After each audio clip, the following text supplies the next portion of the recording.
Bonjour à toutes et à tous. Alors encore la ministre Geneviève Guilbeault qui se donne en spectacle aujourd'hui. Encore une autre séance d'effeuillage électoraliste du gouvernement de la CAQ qui continue à utiliser le troisième lien comme marotte électoraliste. Et aujourd'hui, c'est difficile de trouver les qualificatifs pour décrire ce à quoi on a assisté. D'abord, la même ministre qui est arrivée après les dernières élections générales avec un paquet d'études qu'elle avait fait tomber lourdement sur la table pour expliquer toute la science, toutes les données, toutes les études qui sont à la base de sa décision de ne pas faire le troisième lien, qui arrive aujourd'hui les mains vides, encore une fois, et qui répète à de très nombreuses reprises sur des questions essentielles à la pertinence du projet que ce sont des évidences. C'est évident que, c'est évident que. De réduction du temps de déplacement, c'est évident que. Utilité pour les entreprises, c'est évident que. Ce n'est pas avec des phrases politiques creuses comme celle-là qu'on construit des infrastructures qui vont coûter des dizaines de milliards de dollars pour les Québécois. Alors, toujours aucun tracé réel. On a une idée du corridor, toujours aucun coût, toujours aucune étude, mais beaucoup de faits alternatifs. Oui, ce projet-là nous fait véritablement entrer dans l'ère des faits alternatifs, notamment dans la première minute. La ministre Guilbeault, ça faisait même pas une minute qu'elle avait commencé son point de presse, qu'elle était déjà dans les faits alternatifs.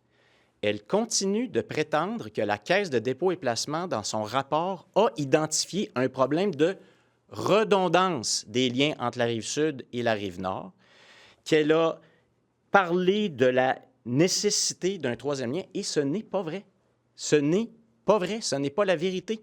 Ça fait plusieurs fois qu'on pointe ça, ça fait plusieurs fois que la ministre, y compris dans son appel d'intérêt international, ça commence par ça. Dans une étude, la Caisse de dépôt et placement a parlé de l'importance de la redondance. La Caisse de dépôt et placement du Québec l'a indiqué, elle a même été obligée de faire des communications là-dessus pour dire qu'elle n'a jamais parlé de ça, elle n'a jamais identifié ces questions-là. Alors, c'est la première conclusion à laquelle il faut arriver, c'est encore de la fumisterie électoraliste, ce à quoi on a assisté aujourd'hui. La ministre a quand même dit des phrases absolument remarquables, comme par exemple que ça ne ferait pas sérieux un gouvernement qui change d'idée sur le troisième lien. Je ne sais pas si elle se rendait compte qu'elle parlait d'elle-même et qu'elle parlait de son propre gouvernement, mais si elle-même est d'avis que ça ne fait pas sérieux, moi, je pense que tous les Québécois sont à même de conclure que le gouvernement de la CAQ est vraiment pas sérieux, n'a pas de crédibilité, n'a plus aucune crédibilité auprès de l'électorat pour prétendre qu'il va faire le troisième lien. Ce n'est que de la fumisterie électoraliste qui a déjà coûté aux contribuables 120 millions de dollars. 120 millions de dollars de fonds publics pour monter au moins, parce que je n'inclus même pas là-dedans les coûts du rapport de la CDPQ, là, je parle des études sur le troisième lien. Tout ça pour préparer la prochaine campagne électorale de la CAQ, c'est scandaleux. Par ailleurs, je ne veux pas m'étendre très longtemps sur le corridor qui est identifié aujourd'hui, parce qu'encore une fois, ça n'a aucune crédibilité. Il va en avoir encore d'autres, des annonces comme ça, qui ne veulent rien dire sur le plan technique. Mais je voudrais quand même signifier qu'il a été étudié, ce corridor-là, par la Caisse de dépôt et placement, qui, elle, a fait une recension de toutes les études précédentes qui sont nombreuses. Parce que ça, c'est un autre fait alternatif, là. C'est un autre élément qui n'est pas vrai dans ce que Geneviève Guilbeault dit. Geneviève Guilbeault dit qu'il y a plein d'études sur le troisième lien.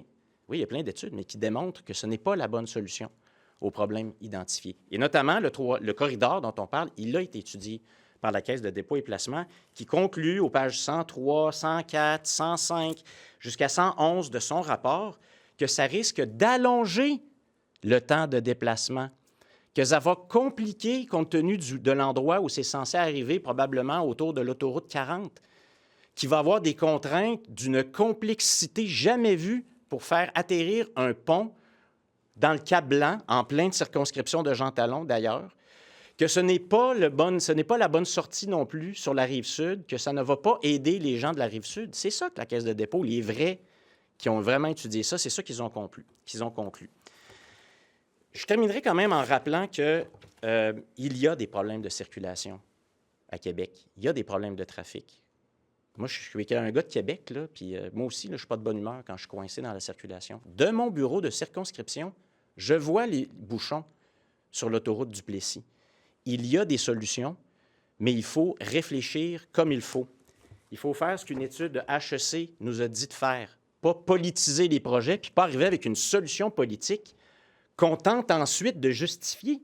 C'est ça que le gouvernement de la CAQ est en train de faire. Procède à l'envers. Il faut procéder comme c'est dit dans ce fameux volume-là. On a vu la ministre avec ce livre-là, puis d'autres ministres avec ce livre-là. Ça prend de la science, ça prend des données avant. Donc, on veut un transport qui fonctionne mieux. On veut une circulation plus fluide. Il y a des solutions. Ce n'est pas celle identifiée par la CAQ aujourd'hui. Juste un petit mot pour conclure, là. Aujourd'hui, c'est un petit peu le jour de la marmotte. Là. On essaye effectivement de justifier un projet avant même d'avoir évalué si c'est la bonne solution qu'on propose. En quoi est-ce que le troisième lien s'insère dans une vision de la mobilité durable dans la région de Québec, dans l'amélioration de la fluidité de la circulation? En quoi est-ce que ça s'insère également dans une politique de mobilité durable pour l'ensemble du Québec? Est-ce que c'est vraiment là, dans les bonnes pratiques, dans l'idée là, de politique publique qui fonctionne et évidemment à l'intérieur des moyens que sont les moyens de l'État du Québec? L'autre élément, c'est qu'il y a l'information évidemment factuelle, des données scientifiques qui existent et on les met entièrement de côté. Puis il y a aussi de l'information qui nous manque. L'étude d'origine-destination qui a été réalisée récemment, là, pourquoi est-ce qu'on ne la dépose pas? Puis pourquoi on ne peut pas commencer à discuter véritablement de la situation de la mobilité dans la grande région de Québec pour trouver effectivement les moyens de développer des solutions qui correspondent aux objectifs recherchés. On partage tous, effectivement, d'améliorer la circulation puis la mobilité dans la région. Dans l'éventualité où vous prenez le pouvoir l'an prochain, vous faites quoi avec le troisième lien? Vous l'annulez? Ça fait plusieurs fois que vous me posez cette question-là. Je vous réponds toujours la même chose. Il n'y en aura pas de troisième lien. Regardez l'échéancier qui a été fixé puis qui a encore été rappelé par la ministre Guilbeault aujourd'hui. Tout ça cadre parfaitement avec les élections générales de 2026. Il n'y en aura pas de troisième lien. Remarquez à quel point, on vient de le dire tous les deux aujourd'hui, il n'y a pas d'études, il n'y a pas de données, il n'y a rien de sérieux encore sur ce projet-là. Il n'y en aura pas de troisième lien. Ce que Mme Guilbeault disait parce que vous avez dit que elle disait un gouvernement qui change d'idée, ça ne fait pas sérieux. En fait, ce qu'elle a dit, c'est qu'il y aurait un risque réputationnel pour le Québec si un éventuel gouvernement annulait les appels d'offres, par exemple, qui étaient en cours. Est-ce que vous reconnaissez qu'il y a un risque réputationnel pour le Québec dans un cas où on annule tout ça? Le risque réputationnel, c'est le gouvernement de la CAQ qui nous le fait subir depuis son élection en ayant utilisé ce projet-là à des fins politiques, à des fins électoralistes. C'est pas moi qui le dis. Ce sont des experts indépendants qui regardent ce qui se passe avec le troisième lien, le tramway, le REM, et qui disent ce gouvernement a politisé les projets d'infrastructure et lui-même met trop de politique et lui-même retourne sa veste. C'est quand même le même gouvernement qui l'a promis avant sa première élection en 2018, qui l'a mis sur la glace pendant 4 ans, qui l'a réactivé juste à temps pour les élections générales de 2022, qui l'a repromis encore une fois, après les élections générales qui annoncent qu'avec les données scientifiques qu'il avait à sa disposition, la pile de documents qui annonce qu'il ne se fera plus, pendant la campagne électorale dans Jean Talon, rien sur le troisième lien. Et là, après Jean Talon, soudainement, on revient avec le troisième lien pour des raisons électoralistes.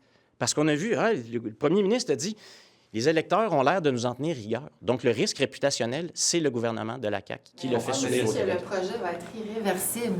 Vous n'êtes pas d'avis que ça va être irréversible compte tenu de l'échéancier?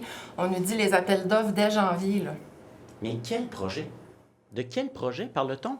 On a une ministre aujourd'hui qui se présente devant vous les mains vides. Elle n'a même pas le moindre petit feuillet.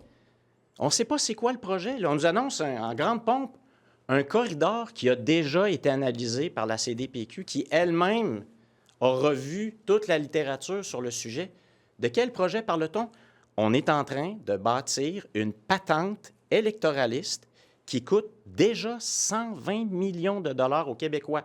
Québécoises et Québécois, vos taxes, vos impôts sont utilisés actuellement pour construire la campagne électorale de la CAQ. C'est ça le principal message. Vous dites, M. Paradis, mais quand même, les gens de la région de la Capitale-Nationale, je pense qu'ils se posent encore la question, si on élit le Parti québécois en 2026, là, vous êtes en train de nous dire qu'il n'y en aura pas de troisième lien sous un gouvernement péquiste. Ça fait longtemps qu'on le dit. Mais surtout, ce que je vous dis, c'est qu'il faut arrêter de croire qu'il va y avoir un projet en marche, là. Les élections, là, c'est en octobre 2026. Puis là, on est encore là, dans la fumisterie électoraliste. On a beau faire des communications, il n'y a toujours pas de projet. Avez-vous entendu un chiffre, vous, aujourd'hui? Avez-vous entendu parler de quelle infrastructure exactement on va construire? D'où est-ce qu'elle va arriver? Moi, je regarde la carte, là, puis je vois que ça a l'air d'arriver dans le parc du Bois de Coulonges. Sérieusement. J'ai hâte de voir ce que les gens de Jean Talon vont en penser de ça. Vous met une pression en même temps, la ministre, en disant que vous méprisez, que les oppositions méprisent le troisième lien. Elle vous met une pression là, d'appuyer un projet comme tel. Là. Bel exercice de communication politique. Il n'y a jamais personne au Parti québécois qui a dénigré le fait qu'à Québec, il y a plein de gens qui sont ambitieux pour la capitale nationale, qui veulent qu'on améliore nos infrastructures, qui identifient un problème réel. Je vous le dis, là. Je le vis comme tout le monde. Je les vis comme tout le monde, les problèmes de circulation, sur la rive sud puis sur la rive nord.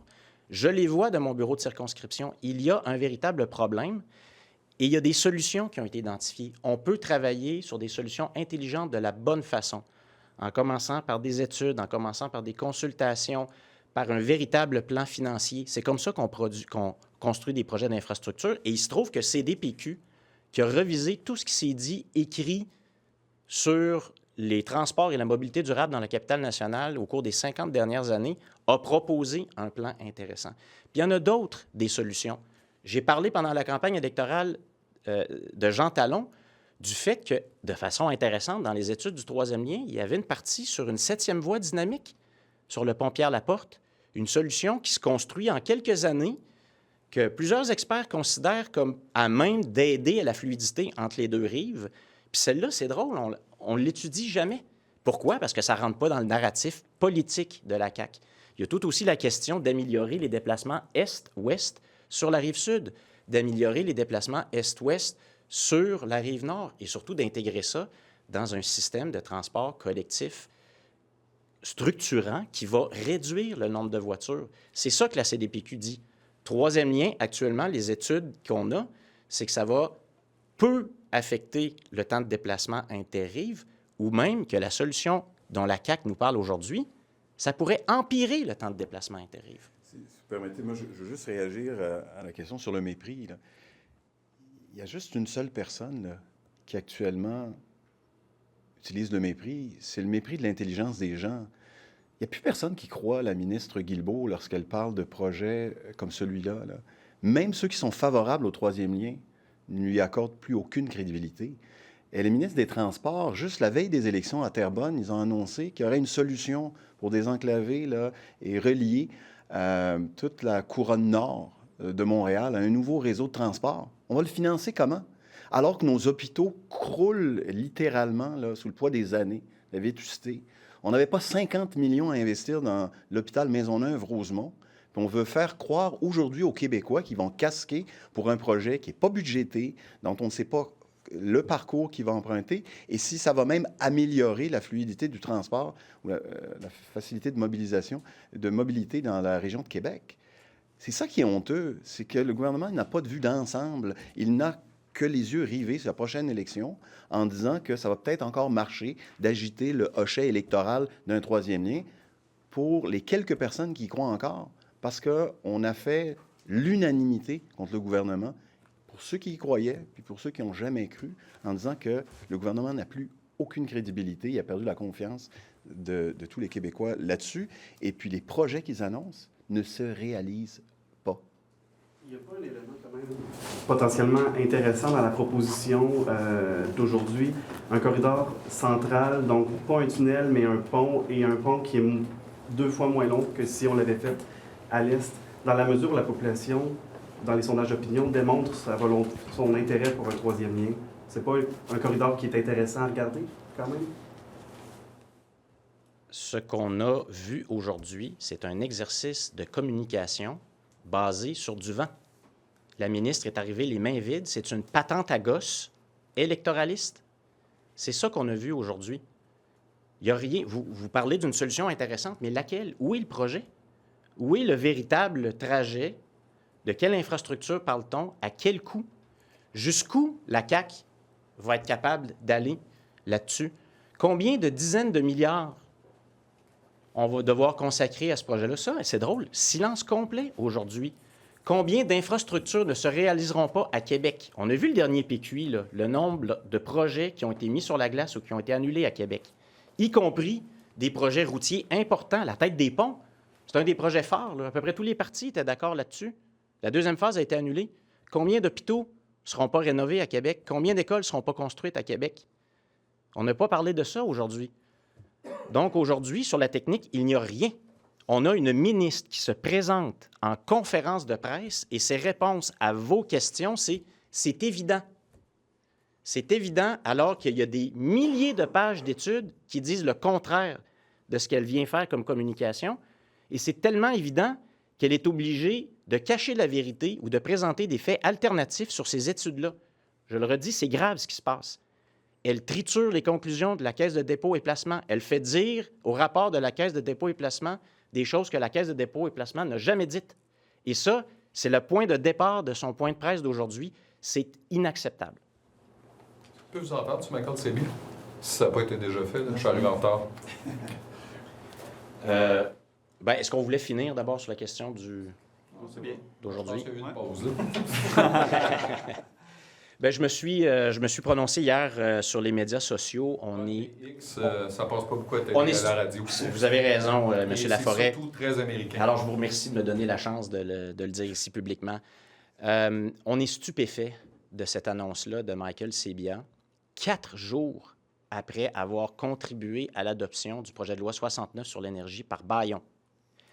Il part avec toutes les clés et toute l'information du plan stratégique québécois en matière d'énergie et il s'en va contribuer, il s'en va donner un coup de main à Mark Carney qui a annoncé qu'il s'en allait vers une seule économie et que cette seule économie canadienne allait être basée notamment sur un plan énergétique qui favorise les intérêts d'autres provinces.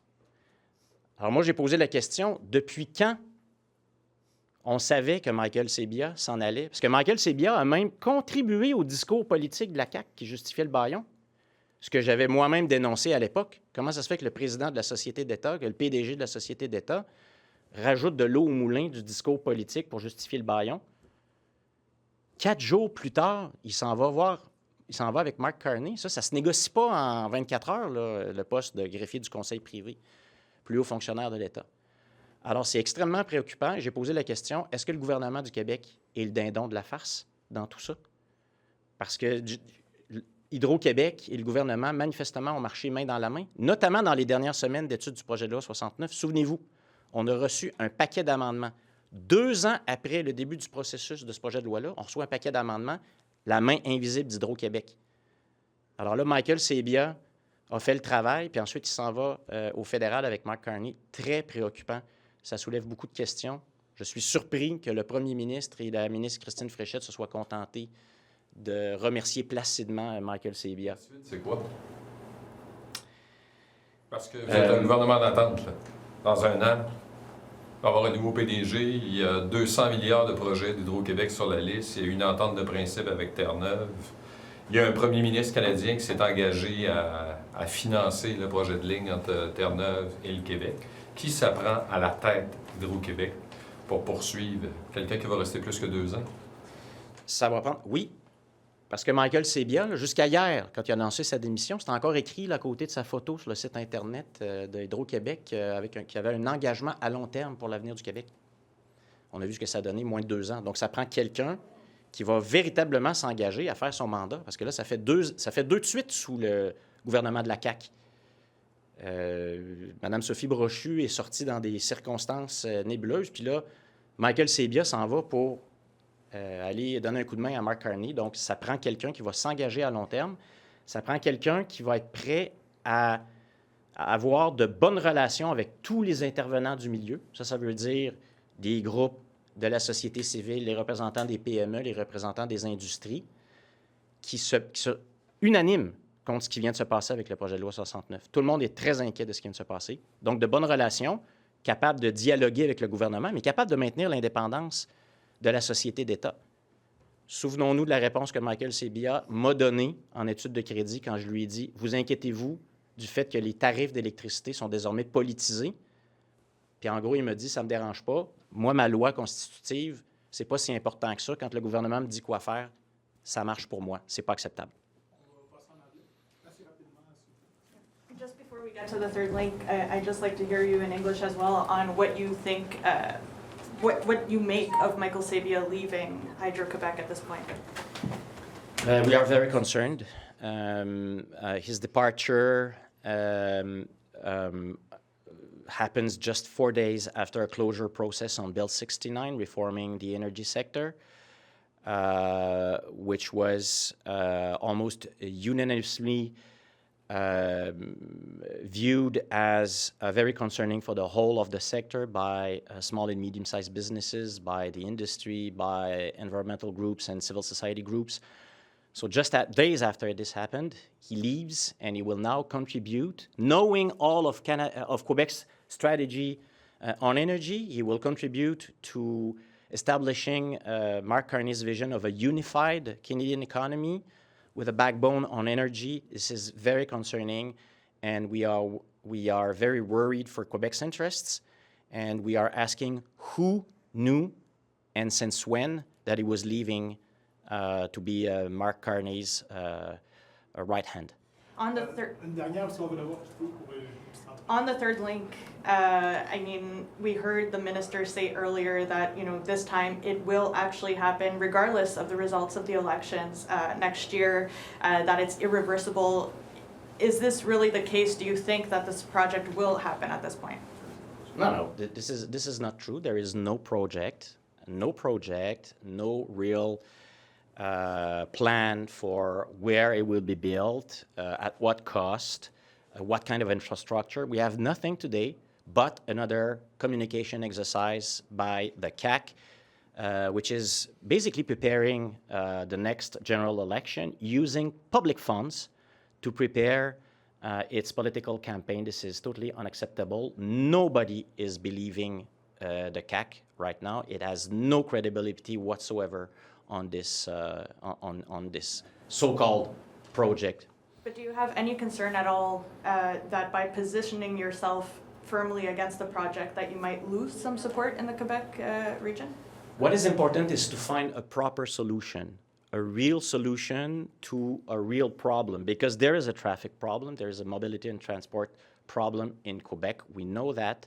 There are solutions that must be carefully thought of, that must be budgeted, and this is not the case right now. What we have is just an electoral tool used by the CAQ to prepare its next election. So there are solutions. We are in favor of real solutions for public transportation to help the fluidity of transportation, and this is not what the CAQ is doing right now.